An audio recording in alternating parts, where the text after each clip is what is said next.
네, 안녕하세요. 멋진입니다. 지난 시간에 뭐 했는지 간단히 보도록 하겠습니다. 지난 시간에 이제 선형으로 나누어지지 않는 데이터들을 어떻게 나눌까 한번 말씀을 드렸고요. 일단 쉽게 생각할 수 있는 건 이 2차원 데이터를 더 고차원, 그러니까 3차원으로 이렇게 보냈죠. 3차원으로 만든 다음에 그것을 리니어하게 세퍼럽을 하니까, 리니어하게 구분이 가능하니까 이것을 구분을 한 다음에 SVM을 이용해서 구분을 한 다음에 다시 우리가 알고 있는 2차원으로 매핑을 하면 된다, 이런 식으로까지 했는데, 근데 이게 매핑하는 비용도 만만치 않고 이걸 일일이 또 내적을 구하는 것도 비용이 만만치 않으니, 커널 트릭을 이용해서 우리가 몇 개의 그 커널 함수들은 있는데, 이 커널 함수를 잘 이용하면 매핑한 후에 내적 값을 바로 구할 수 있다, 이것을 이해를 하고 그 커널 함수들을 이용해서 저차원 데이터를 바로 고차원의 내적 값을 바로 구하는 그런 방법을 이용해서도 구할 수 있다 라고 말씀드렸고, 마지막에는 이제 그것을 어떻게 인퍼런스 하느냐, 어떻게 인퍼런스 하냐면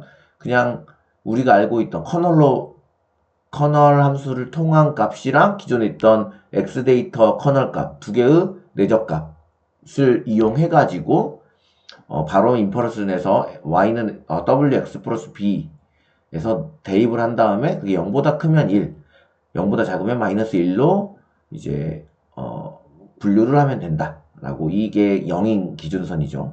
이게 0인 기준선을 기준으로 안쪽에 있으면 뭐 1, 이게 마이너스 1인가? 뭐 마이너스 1, 바깥쪽에 있으면 1, 이런 식으로 구분을 하면 된다 라고 말씀을 드렸습니다. 오늘은 이제 이게 근데 사실 수학적으로 사실 굉장히 복잡하잖아요.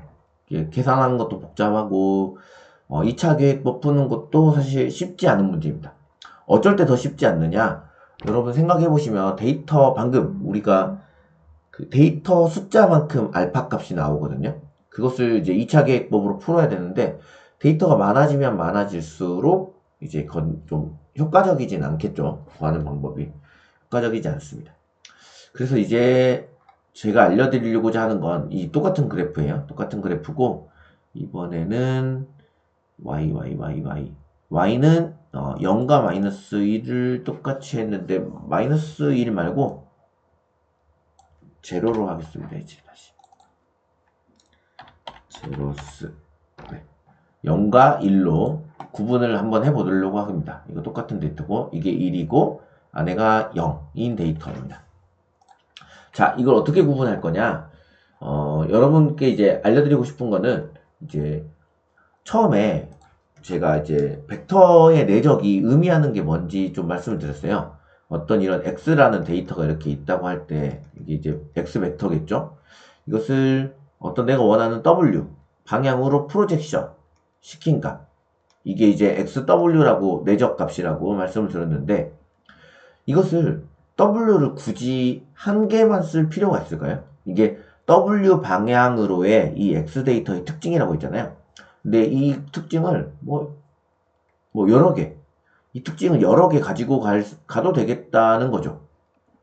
이 W 방향으로만 프로젝션 시키지 말고 W1 방향, W2 방향으로 대해서도 프로젝션을 이렇게 다 시키면 여러 가지 특징이 나오겠잖아요. 이 벡터 방향뿐만 아니고 여러 벡터 방향으로의 특징들이 나올 거예요.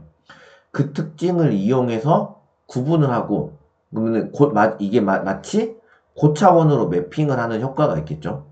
고차원으로 매핑을 하고 거기에서 또 다른 고차원으로 매핑을 하고, 이런 식으로 매핑을 좀 많이 해서 그 다음에 우리가 원하는 값으로 예측을 하면 된다. 이게 이제 딥러닝의 기초 방법입니다.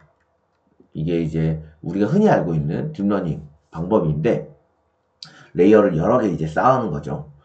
이제 여기서 근데 원래는 이제 시연을 하고 여러분들께 이제 보여드리려고 했는데, 미리 말씀드리면 우리가 이제 예를 들어서 y는 w1x라고 가정을 할게요. 그 다음에 y에다가 g라고 할까요? g는 w2에 y를 곱한 거고, 그 다음에 뭐 할까? z, 아무튼 두 개만 해볼게요. 이렇게 두 겹을 쌓았다고 하면 이것을 여기다 대입할 수 있겠죠. 그러면 z는 x1 w1 곱하기 w2의 x가 되겠죠. 제가 뭘 말씀드리려고 하냐면 이렇게 선형결합을 여러 번 한다고 해서 이게 새로운 w 하나로 대체가 가능해 버리잖아요. 선형을 여러 번 쌓는다고 해서 선형을 벗어나기 좀 어려워요. 그러면 어떻게 해야 되냐? 이제 중간중간 좀 넘어가는 중간중간에 비선형 그래프를 한번 통과하면 돼요. 근데 이 비선형 그래프는 학습에 쓰이지는 않을 거예요. 우리가 원하는 뭐 파라미터를 조금 뭐 학습한다거나 그러지는 않을 예정입니다. 그러면은 우리가 제일 처음 비선형 함수가 뭐가 있었죠? 기억하실지 모르겠지만 뭐든지 0에서 1부터 매핑을 시키는 0부터 1까지 매핑을 시키는 시그모이드 함수 우리가 배웠어요. 이것도 비선형 함수입니다. 여기에 뭐 특별한 기술 없죠. 시그모이드 값이 어떻게 됐다? 1 플러스 익스포넨셜 마이너스 x분의 1 이거였나요? 네.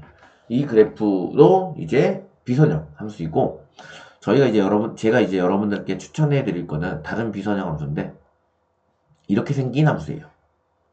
그러니까 x 값이 0보다 작을 때는 y가 모두 1입니다. y 값이 0이죠. 0이고 그 다음에 x가 0보다 크거나 같을 때는 y 값이 x가 됩니다. 이렇게 x값 이렇게 됩니다. 이게 간단해 보이고 계산량도 이거 익스포넨셜 계산하는 게 쉽지 않은 계산량이거든요. 근데 y는 x 단순한 계산이기도 하고 이게 근데 굉장히 효과적으로 알려져 있거든요. 왜 효과적인지는 알려드리는 시그모이드가 좀 좋지 않은데 이유가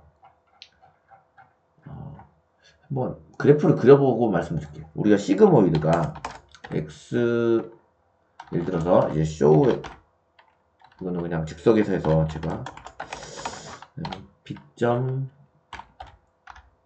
린스페이스 마이너스 1에서 100까지 마이너스 1에서 1까지 한 10에서 마이너스 5에서 플러스 5 정도까지 한번 만들어 볼게요. 그 다음에 시그모이드는 어떻게 되죠? 1 나누기 1 더하기 익스포넨셜 x 이거네요. 이 그래프가 되겠죠. 그러면은 이런 시그모이드 그래프가 될 거예요. 근데 시그모이드를 미분하면 기억나시나요? 시그모이드의 미분 이거는 어떻게 됐죠? 시그모이드 곱하기 1 마이너스 시그모이드였어요. 그죠? 그러면은 이제 이 그래프고 이것을 x와 xdiff를 그려주면 이런 모양이 나올 거예요. x값 변화에 따라서 이런 미분값들을 가질 거예요. 근데 잘 보세요. 여러분 미분의 최대값이 얼마죠? 미분의 최대값이 0.25 그것도 0 부근에서만 x가 0 부근에서만 최대값 0.25 값을 가져요. 그러니까 이것은 우리가 이제 깊게 쌓아서 이제 체인룰을 적용할 건데 체인룰을 적용할 때 최대가 4분의 앞에서 구했던 미분값의 4분의 1밖에 넘어오지 않아요. 그러니까 미분값이 제대로 전달이 안 되거든요. 나중에 체인룰을 제가 설명을 드릴 건데 그때 전달이 안 되기 때문에 시그모이드를 중간층의 비선형 그래프로 잘 사용하지는 않습니다. 이거는 뭐 그냥 상식적으로 알아드리고 그래서 이거의 미분값 최대값은 1이 되니까 그냥 전에 구했던 미분값이 그대로 넘어가겠죠. 그래서 이걸 많이 쓴다. 렐루라는 함수거든요. 이제 렐루라는 함수를 많이 쓴다. 비선형으로. 여기까지 말씀을 드리고 이어서 이제 한번 해볼게요. 자, 그러면은 자, 일단은 W를 이제 시그모이드랑 렐루랑 바이너리 크로스 엔트로피 로스 이렇게 정의를 먼저 해줄게요. 시그모이드 우리 풀었고 BCS 미리 정의했었던 거고 렐루라는 함수는 x가 0보다 클 때는 x, 0보다 작을 때는 0을 반환하는 이런 함수입니다. 어렵지 않죠? 이것을 이제 x를 이제 붙여주고 y를 디멘전을 한 칸 늘려줄게요. 이렇게 한 다음에 w의 값을 일단 우리가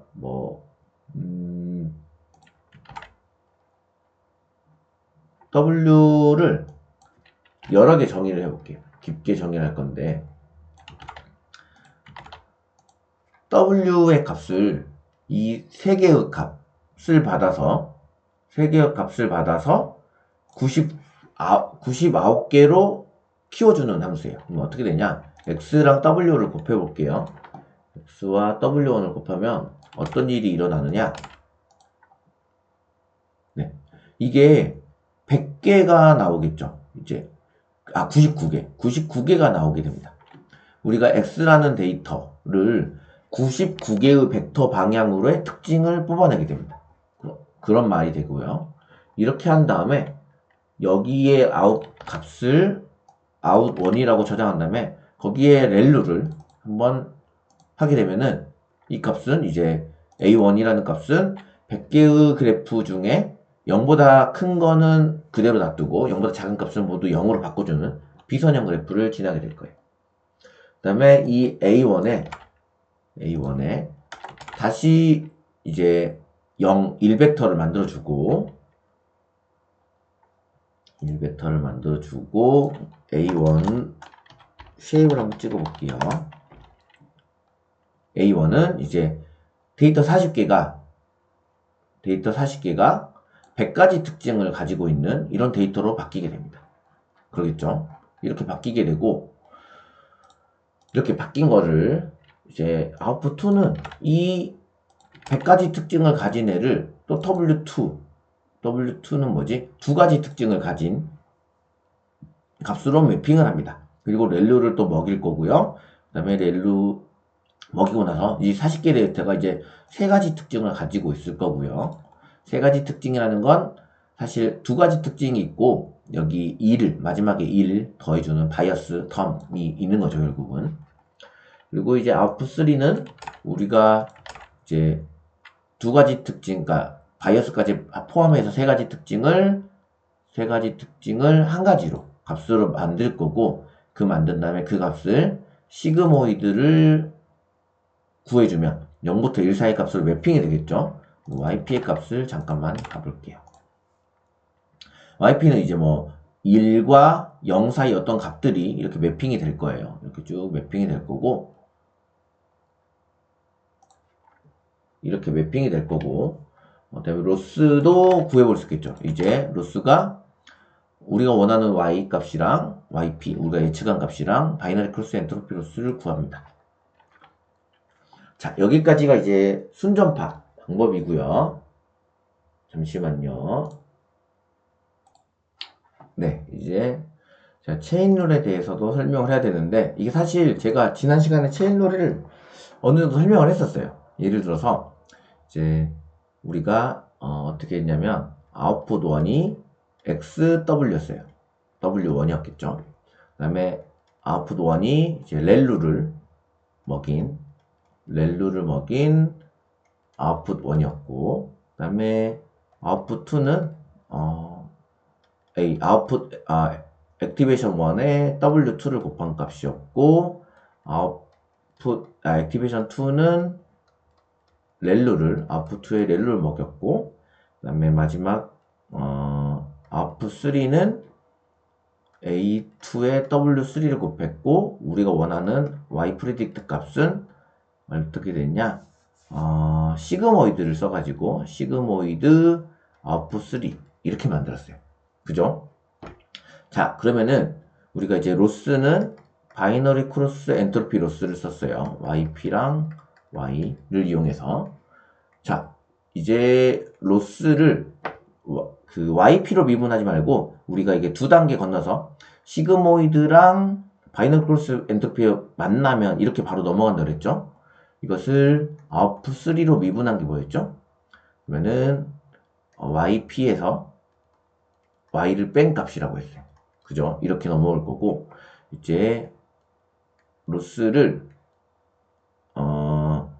이것을 이제 여기까지 이제 구한 거죠. 그 다음에 DW3로 미분한. 이 값은 어떻게 구하죠? 이거는 이제 이게 원래 아웃풋 3에 대한 함수니까 d로스를 아웃풋 3로 미분한 거에 그 다음에 이 아웃풋 3는 w3에 대한 함수니까 d 아웃풋 3를 dw3로 미분해주면 되는데 이거는 우리 앞에서 구해놨잖아요. 이거 앞에서 구해놨고 여기에 아웃풋 3를 w3로 미분해준 값 이것은 뭐죠? a2가 되겠죠. 이 값은 a2가 됩니다. 그래서 a2 행렬과 이 행렬의 곱으로 나타내게 됩니다. 그 다음에 이 로스를 그러면은 A2로 미분한 값은 어떻게 되죠? A2로 미분한 값은 로스를 아웃풋 3로 미분하고 아웃풋 3가 A2에 대한 함수기도 하잖아요. 그래서 아웃풋 3를 A2에 미분하는 겁니다. 이 값은 뭐죠? 네, W가 됩니다. W3가 되겠죠. W3가 됩니다. 그래서 W3와 이 행렬의 곱으로 나타냅니다. 이런 식으로 역전파를 계속 해주면 됩니다. 렐루의 역전파는 어떻게 되죠? 렐루가 아웃풋2가 양수일 때는 0이, 음수일 때는 다 0이고, 이게 아웃풋2가 0보다 작을 때는 미분값이 다 0이고, 아웃풋2가 0보다 크거나 작을 때입니다. 크거나 같을 때는 미분값이 1이 되겠죠. 이런 식으로 미분값을 전달하면 됩니다. 이게 체인룰이라고 하고, 이렇게 전달 한번 해볼게요. 일단은 아까 말씀드렸듯이 아웃풋 3에 대한 미분값은 이렇게 될 거고요.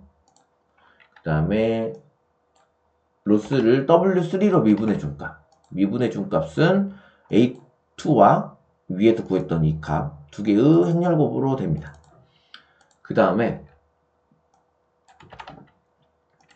아웃풋 3 로스에 대해서 A2로 미분해 준 값은 W랑 곱해 준 값이 됩니다.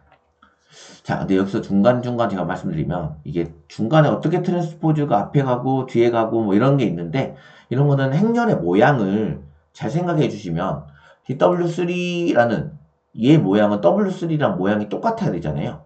그러니까 그것을 염두에 가지고 행렬곱을 곱해 주시면 됩니다. 어렵진 않고요. 여러분들이 생각해서 한번 해보시고 모르면 댓글 남겨주시면 다시 한번 좀 설명을 해보겠습니다. 이런 식으로 쭉 미분값을 전달을 할 수가 있어요. 그 다음에 여기 아웃풋 2로 넘어갈 때는 어떻게 되냐? 이 미분값이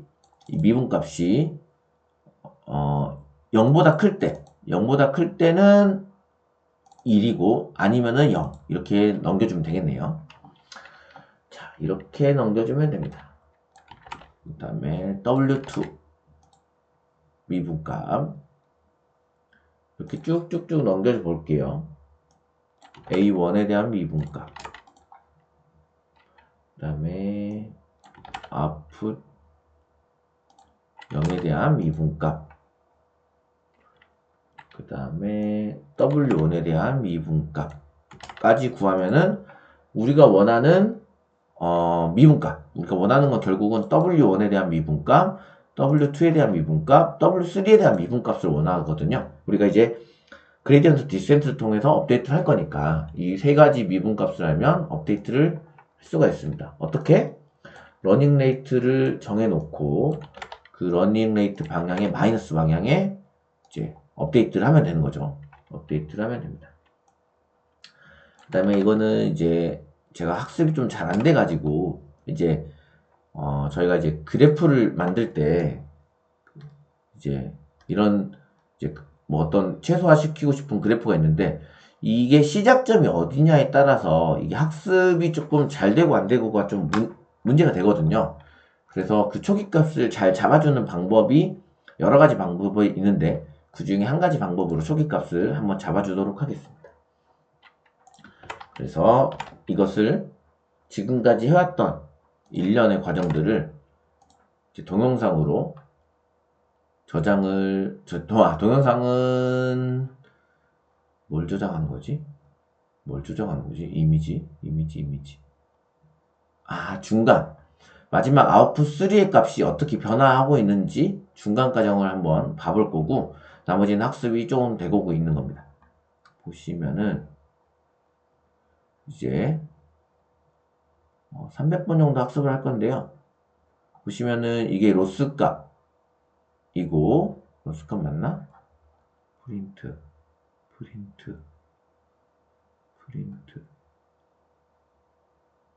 어디였지?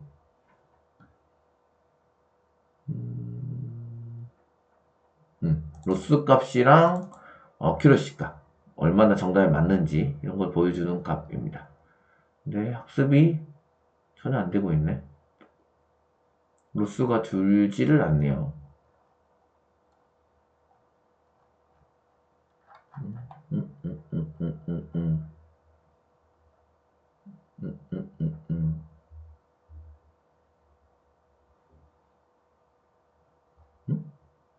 이제 조금 학습이 좀 더 이제서야 좀 되고 있는데 조금만 더 학습해 볼게요.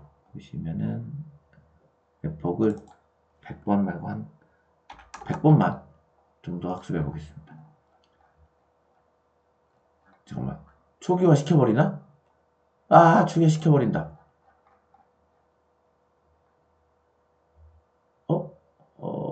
초기화 시켜버려서 좀 학습이 되고 있는데 0.75. 잠깐만요. 이것을 학습을 초기화하지 않고 학습을 하면 되겠죠.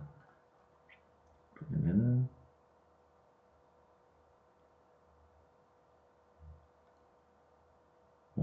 학습이 불안정한데? 왜 불안정하지? 학습이 불안정하다.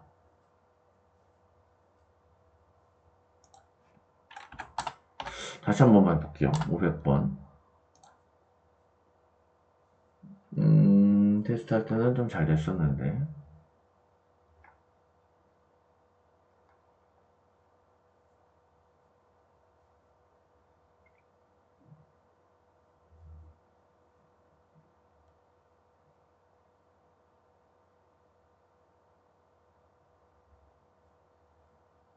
(0.85) 정도 어큐러시가 나오고 있고, 이게 100% 가까이 나오던데 0.9 나오고 있고, 네, 0.925 정도 값 나오고 있고, 이게 초기 값에 따라서 이게 조금 학습이 어떻게 좀 잘 되고 안 되고 이런 경우가 있거든요. 그거는 여러분들이 좀 양해를 부탁드리고, 테스트 했을 때는 100%까지는 안 됐나? 100%까지 되던데. 거의 100% 정도 이렇게 잘 맞추고 있습니다. 500번 정도 도니까, 네, 학습을 했고요. 이런 식으로. YP의 값을 찍어보면, 이제, 우리가 예측한 거, 1은 대부분 0.9 정도의 값으로 매핑이 되고, 나머지 값들은 0.1, 이 정도 값으로 매핑이 된 걸 잘 볼 수 있습니다. 네, 중간의 과정들을 우리가, 이거, 그림을 저장했잖아요. 동영상을 만들었잖아요. 500번을 한번 봐볼게요. 보시면은 처음에 이 데이터들을 자기가 이제 러닝을 하면서 구분할 수 있는 이런 부분으로 이렇게 막 나누고 있습니다.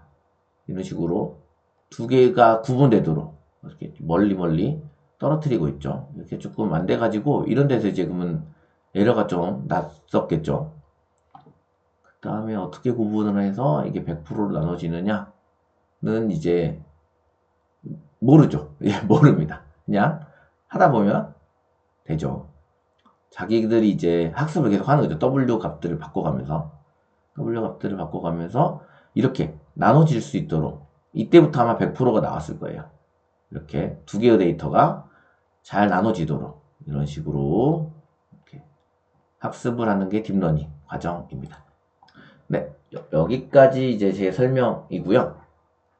사실 제가 지금 엄청 어렵게 만들었잖아요. 이거 미분하고 백프로파게이션 다 일일이 이런 식으로 하고 그레디언트 디센트 한 다음에 업데이트까지 다 했는데, 여러분들이 이제 아시는 텐서플로우를 임포트해서 이걸 굉장히 쉽게 만들 수 있거든요. 굉장히 쉽게 만들 수 있는데, 자, 우리가 받으려는 값은 두 가지 2차원 데이터예요. 2차원 데이터를 9개로 만들고 그 다음에 그 9개를 또 9개로 만들고 그 다음에 2개로 만든 다음에 그 마지막 최종 아웃풋을 1개로 시그모이드를 통해서 1개로 만들어라. 이렇게 써서 모델을 만들 수 있고요. 모델을 만들 수 있습니다. 모델을 만든 다음에 모델.썸머리를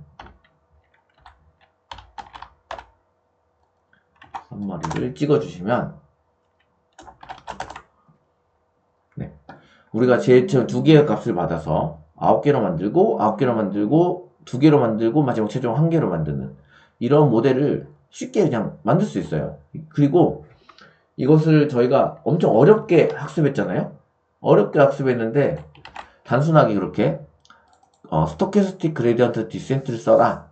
그 다음에 바이너리 컬스 엔트로피 로스를 사용해라. 매트릭은 정확도를 봐라. 라고 컴파일을 해준 다음에 그냥 이 뒤에 데이터 2개 넣고 에폭은 500번 학습하고 배치 사이즈는 뭐 5 정도로 해라.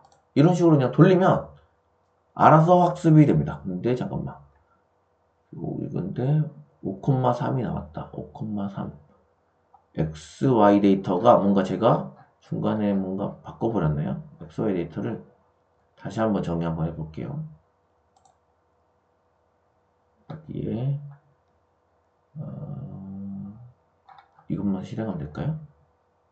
X 차원을 붙여주고 X에 컨캣을 해줬구나. 컨캣을 해주면 되겠다. 여기서 Y 디멘전만 올리면 되겠네요. 여기를 좀 복사해서 죄송합니다.